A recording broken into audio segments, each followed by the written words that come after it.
21st Precinct, Sergeant Klein. Yes? Where? 3120? In the bar and grill. Who's shot? What's his name? Where's the man with the gun? You are in the muster room at the 21st Precinct, the nerve center. A call is coming through. You will follow the action taken pursuant to that call from this minute until the final report is written in the 124 room at the 21st Precinct. I'll send the officers. What? Talk into the phone. It's on its way. The ambulance is already on its way. Just wait there for the officers.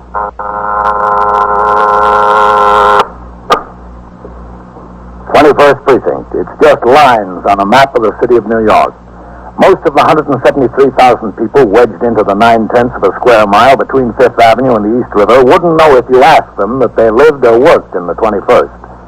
Whether they know it or not, the security of their persons, their homes, and their property is my job. My job and the job of the 160 patrolmen, 11 sergeants, and 4 lieutenants of whom I'm the boss. My name is Kennelly, Frank Kennelly. I'm captain in command of the 21st.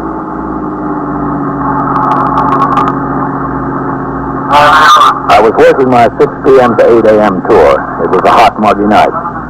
After I turned out the platoon for the late tour, I went on patrol of the precinct with Patrolman Johnny Farrell as operator and myself as recorder. At 2:55, we were driving south on Lexington Avenue in the 70s. There were few cars on the street and fewer pedestrians. All right, cut across east on 72nd, Johnny. We'll take a turn up first. Yes, sir. 8838. What was the matter with your boy, Johnny? I don't know, Captain.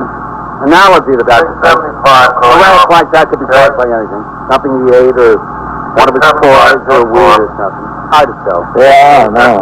And to keep him from scratching. How are you going to keep a kid 5 years old from scratching in his sleep unless you're trying to... There's somebody running. Huh? Where? This side, down on the next block. Oh, yeah. Let's take a look. The man. Pull up ahead of him. Police officer, what's your hurry? No. Hold up. I was running to the police station. Okay, Captain. Yeah. Well, tell me, mister. Hold up, guys. They shot my boss. Where? Bar and grill. He's dead. I think he's dead. Why were you running? The police station. What was the matter with the phone? I don't know. I was so excited, I guess. What's your name? Charlie Burgess. I'm the bartender. Okay, get in the car. Open the door, Farrell. Yes. He looked dead to me. All right, get in, Charlie. You go around, Johnny. Yes, sir. Where is this? The bar and grill, 2 blocks up. Oh, what's the street address? 3120. 3120, Johnny. Yes, sir. The 2 guys were there for an hour almost. Good, Captain. All right, 620. Go ahead, 620. We picked up a man who reports a robbery and shooting at the bar and grill, 3120 Lexington. 3120. That's right. We've got the witness. We're on our way. Okay. You were running to the police station? Yeah, that's right. Police station's in the other direction. 2116, car 631, 632. The address 3120 Lexington. All right, come on, Charlie, let's go. Come on. I didn't know where the police station was. How should I know? Inside, Charlie. He's over there behind the bar. How come the music? Hold up, guys.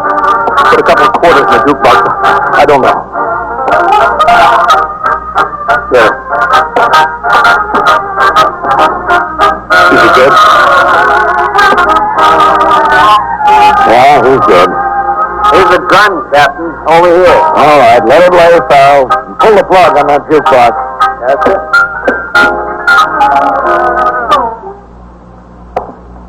Cash register's clean now. Why'd they shoot him, Charlie? I don't know. Happened so fast, I don't know. Where were you standing? Right here, right to the beer tap. You were the bartender? Yeah, that's right. Substitute. The regulars on vacation. Why didn't they shoot you? I ducked. I ducked down behind the bar. If you were the bartender, what did you do? Change into your street clothes after the shooting? No. Dutch said I could go home early. Business was slow. I could go home, so I changed. Well, if you changed, what were you doing behind the bar? It was my last night. I came back here so Dutch could give me my money. No other customers around when it happened? No, just the 2 heifers. Hey, what is this, anyhow? That's what we want to know from you, Charlie. What it is. 2 sector cars, the sergeant's car, detectives from the 21st Squad, and an ambulance arrived on the scene almost immediately.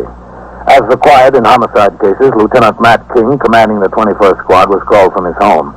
Also notified were the Manhattan East Homicide Squad, the Medical Examiner's Office, the New York County District Attorney's Office, the Police Laboratory for latent fingerprint experts, and the police photographer, and such superior officers of the department as were concerned. Premises were completely examined for latent fingerprints and other physical evidence. The apparent murder gun, carefully handled, was tagged for evidence by the laboratory men for ballistics and fingerprint examination. The body of the victim was taken to Bellevue Morgue for autopsy. At 10 minutes to 4 a.m., Lieutenant King brought Charles Burgess to the station house for a detailed account. There in the 21st Squad, he was questioned by Lieutenant King in his office in the presence of Assistant District Attorney Louis Curley, 2 detectives, and myself. Now, you said the 2 bandits were average height. Yes, sir. Tell me what you mean, Charlie, by average height. Average height? They weren't too big, they weren't too small. Did you say they were as tall as I am? A little taller, maybe. About as tall as Captain Kennelly? About, yeah. Yeah, I guess. Both of them? And they were about the same height? Well, one was a little taller than the other. It was only a little. Which one? The one that fired the shot? Yeah, the one that fired the shot. He was a little taller. You told Captain Kennelly on the scene that the other one was a little taller. Isn't that right, Captain? That's what he said. Well, one of them was a little taller. What are you trying to do to me anyway? Getting a little confused, Charlie. Well, this whole thing is enough to confuse anybody. Here, Charlie. Have a cigarette. Yeah, I could use one, thanks. 21st Squad, it shouldn't be confusing if you're giving us the facts. That's all I'm giving you is the facts. Thanks. It's all right. I'm telling you what happened. What else do you want from me? Okay, thanks. Nothing else, Charlie. Well, that was ME's office with the preliminary report, Lieutenant. Yeah. 2 bullet wounds, one through the right shoulder, the other entered the left arm, went through the chest, and pierced the heart. That was the baby. Stand up a minute, Charlie. Me? Yeah, you. Stand up. Whitey. Yeah, Lieutenant? Come over here a minute. Yeah, sure, Lieutenant. Now, Charlie, supposing Detective Howard was the hold-up man with a gun. That's good, Whitey, right there. Supposing, Charlie, you were Dutch. Yeah, Dutch. About where was Dutch standing from the hold-up man when the shots were fired? Was about here, I'd say. Uh-huh. Where were you standing, Charlie? About right over there. But the bar ran along this way. Captain, would you be Charlie? Yeah, sure. Right about here? Yeah, right about there. I could show you better if I was myself. I want you to be Dutch. Yeah, Dutch. All right, now the hold-up man fired the first shot. Bang. It hit Dutch in the right shoulder. Yeah. The second shot. Bang. Through the left arm and into the chest. Dutch fell down. Yeah, that's right. He fell down. Charlie, are you sure that's about where the hold-up man was standing? Yeah, that's where he was standing about. Are you positive, Charlie? Sure, I'm positive. Okay. Now sit down. Listen, can't I go home? We've been at this an awful long time. I'll tell you something, Charlie. Dutch will be dead a long time, too. The questioning continued for some minutes more. Charlie Burgess stated he would be able to recognize either or both of the 2 killers if he saw them again. Finally, coffee and sandwiches were sent for. Charlie sat on a bench in the corner munching at his food.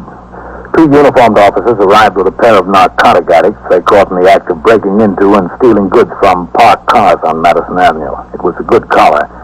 There had been 10 to 20 squeals a night in the precinct concerning such thieves. As detectives started to talk to them, Charlie watched with fascination from the bench. It was a question, who was more in trouble? I went back downstairs to the muster room and checked with the desk officer and the man on the boxes. Other than the homicide, it had been a quiet tour. I went into my office to read and sign reports which had accumulated during the tour. It was getting light out, and with the dawn came the first breeze in 48 hours. It might be a cooler day. Shortly before 7 o'clock, Lieutenant King came downstairs and crossed the muster room to my office.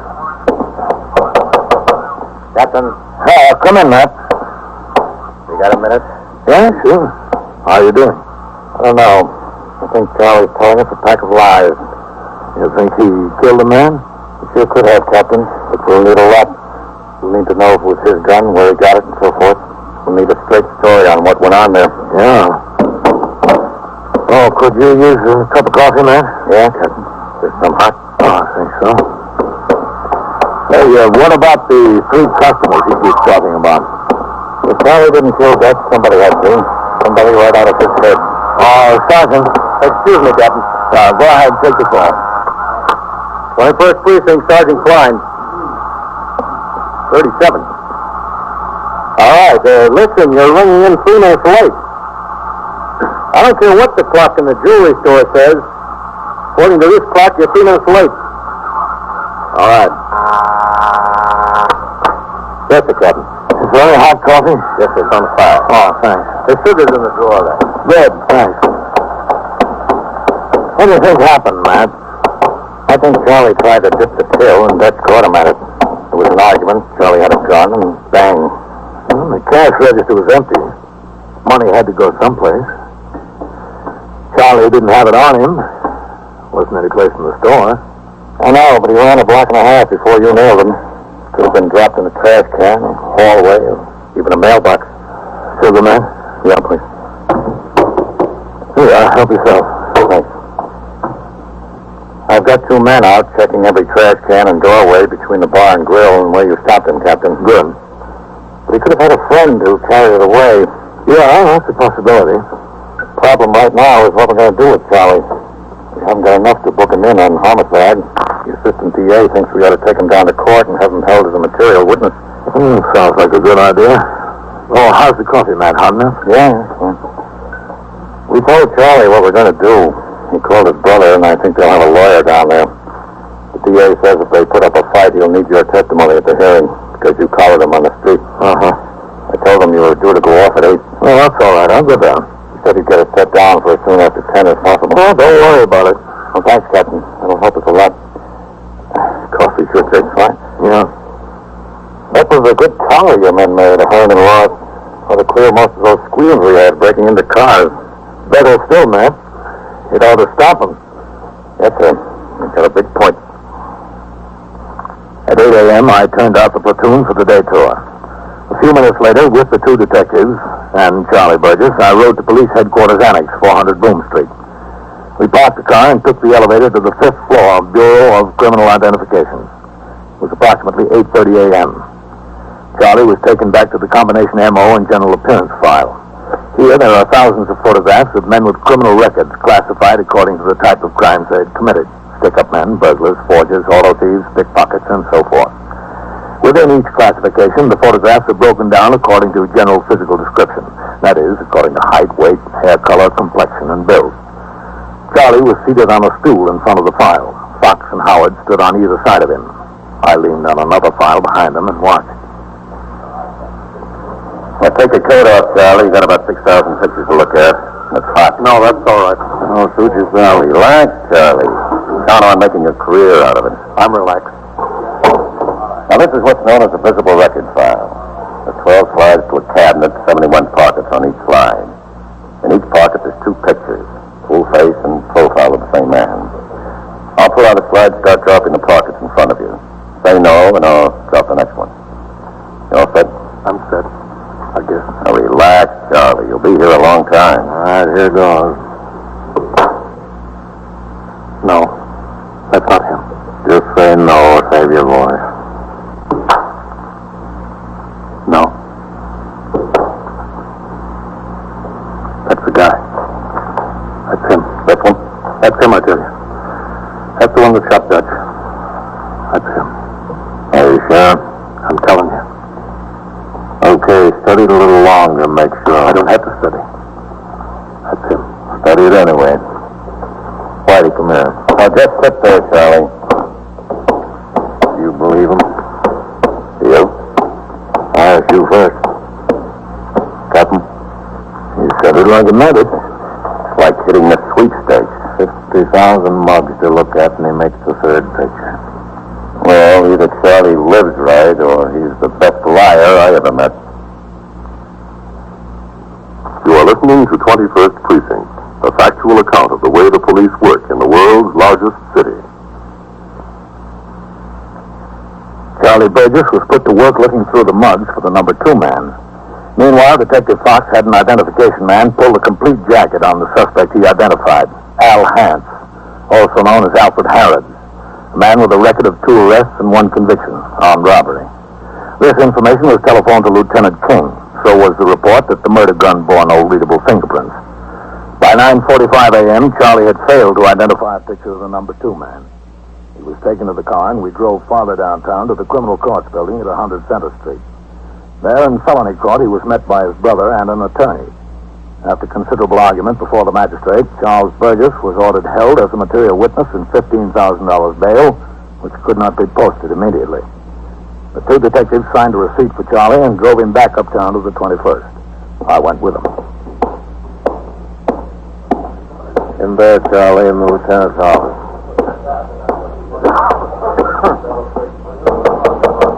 Come in.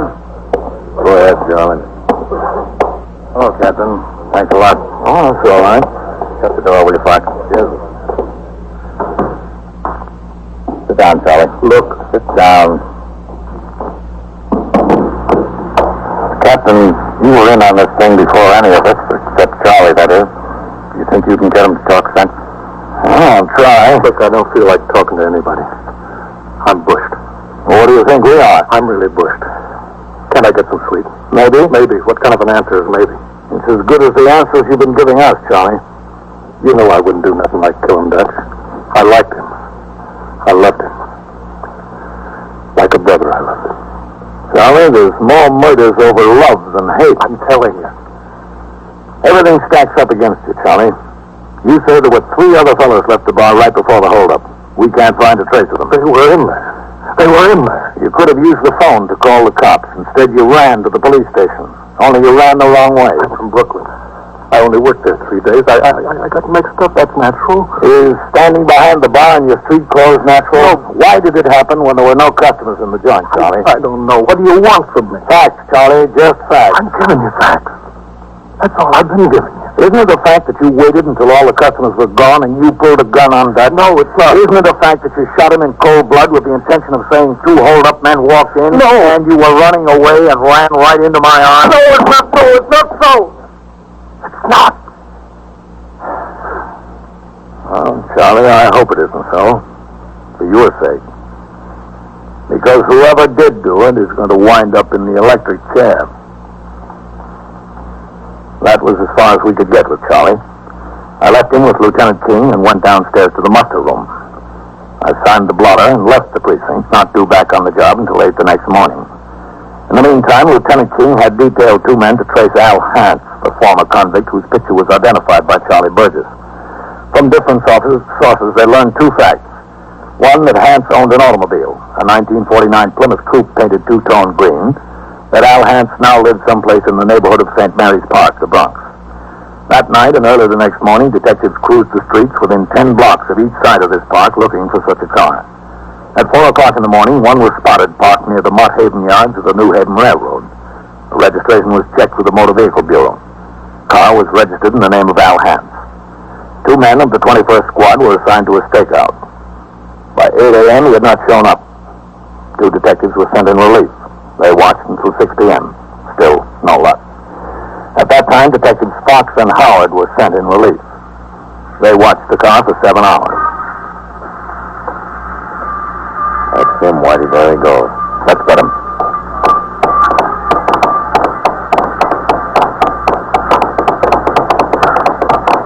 Wait a minute, Al. Police officers, hold still, Al. Hey, what's the idea? Phil. He's clean. Listen, what's the idea? What do you want? I want to talk to you, Al. All right, let's talk. What's the beef? What have you been doing for the past week? I've been working. Working for a trucking company. Where? Here in the Bronx. Days or nights?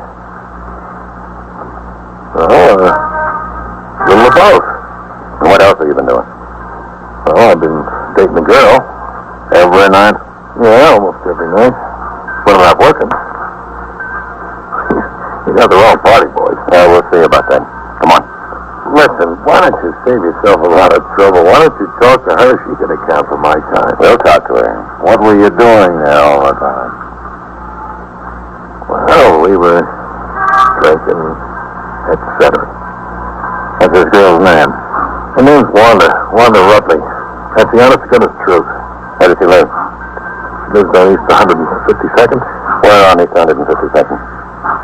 I don't know the number. I can show you the house. Okay, Al, you show us the house. Come on, there's our car. The detectives took Al Hance to their car. They drove to East 152nd Street, where Hance pointed out the house in which he said the girl, Wanda Rutley, lived. They drove him downtown to the 21st for questioning by Lieutenant King concerning his activities of Tuesday night. He denied all knowledge of the holdup and murder. At 4 a.m., Lieutenant King instructed Detectives Fox and Howard to go back uptown to the girl's room.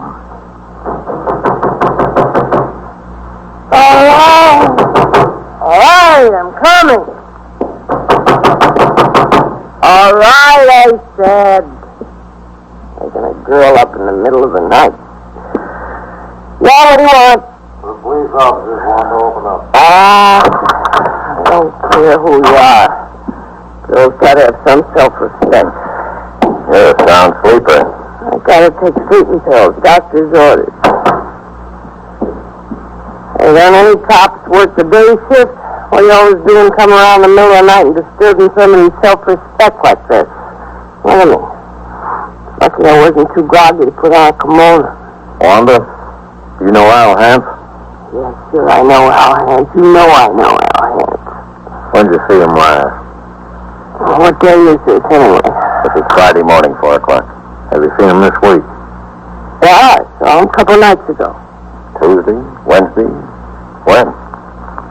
Day before yesterday. Now, wait a minute.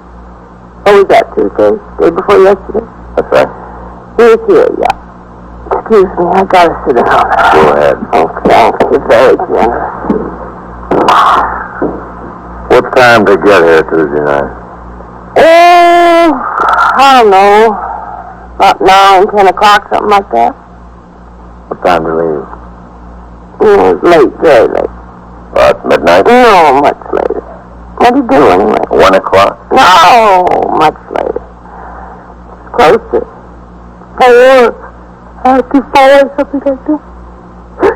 Close to 4, huh? I don't know exactly where. It was rather sometime. What was he doing here all the time? Well, maybe... Do I have to say? Yes, say anyway. We were drinking and we were playing canasta.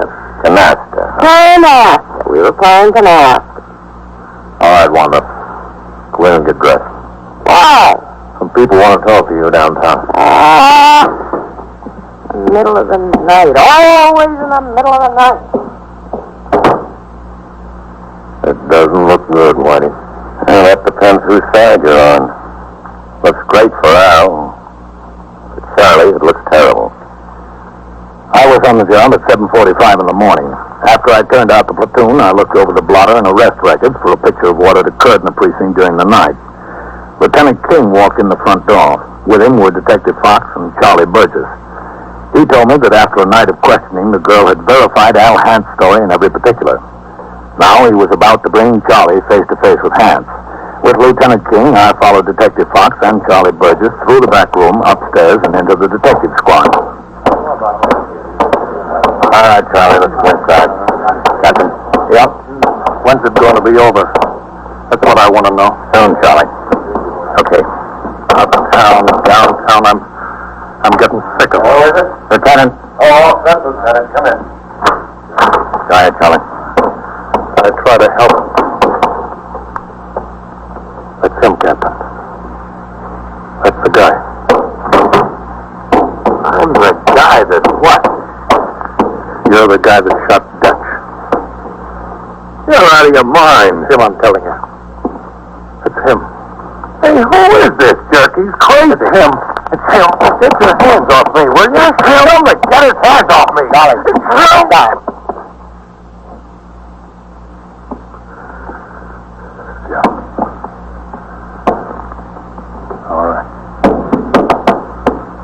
Listen, what kind of a frame is this? He's the guy. All right, folks, be quiet. Boss, bring her in here. We'll wrap it up. Okay. Well, you wouldn't take my word for it, huh? But you'll take Wanda's. Who's Wanda? You'll see, Charlie. Everything I'll see. Tell me something. Come on in. Inside, Wanda. All right. Don't have to rush.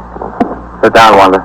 Hello, Wanda. Oh, Hans, why don't you stay out of trouble? So I wouldn't have to lose my self-respect and be waked up by policemen such an hour to make alibis for you. Sit down. All right. Could say please. Wanda, you're involved in a very serious matter here. Oh, I'm always involved in a very serious matter, but always at my house. He was there from around 9 o'clock until after 3 in the morning, and nothing you can say will change that. Oh, okay, Charlie. Wanda, did you know this was a murder case? Murder case? Is it? Murder? Well... Now, was Al at your place between those times on Tuesday night? I told you he was, didn't I? We want the truth, Wanda. I'm telling you the truth. You ever been in jail? Yeah, I've been in jail. You know I've been in jail. How long? Overnight? I was in 2 nights once. Were you ever in 2 years, or 3 years, or 5 years? You know what it's like, Wanda? I'm not scared. I'm not scared of anything. If you testify for Al and we prove it's a lie, we can send you away. For what? For perjury. Or worse, as accessory to murder. And we will, too. You can't do that. Can you? If you lie on the witness stand, we will. Oh, fun is fun. Shut up. But I can't. Shut up, I said. Get away from there. I'll kill you. I'll kill you. Watch him break that hole. I'll get him. That'll hold. I didn't mean any harm. Honestly, I didn't. He just said that he was in a little trouble, and if I was asking the questions to cover up for him. All right, Wanda, sit I down. didn't mean any harm. I didn't know it was a murder, do you? Sit down. Yeah. Is he okay? He'll come around in a minute. Thanks, Captain. For what, you see? You see? Yeah, we see, Charlie. We're sorry if we gave you a hard time. That's all right, Lieutenant. You guys were just doing your job, I know that. I'll admit it. It looked bad for me. Awful bad. Charlie, no matter how bad it looked for you, it's going to look a lot worse for him. 21st Precinct, Sergeant Klein. How'd you know it was Burglar's man? And so it goes. Around the clock, through the week, every day, every year. A police precinct in the city of New York is a flesh and blood merry-go-round. Anyone can catch the brass ring. Or the brass ring can catch anyone. Incidents portrayed on tonight's 21st Precinct occurred last year. Names were changed to protect the interests of persons involved. 21st Precinct is presented with the official cooperation of the Patrolmen's Benevolent Association, an organization of more than 20,000 members of the Police Department, City of New York. Everett Sloan in the role of Captain Kennelly, Ken Lynch as Lieutenant King. Featured in tonight's cast were Elspeth Eric, Wendell Holmes, Chuck Webster, Bill Quinn, Phil Sterling, and Lawson Zerbe. Written and directed by Stanley Niss, produced for CBS Radio by John Ives. Art Hannah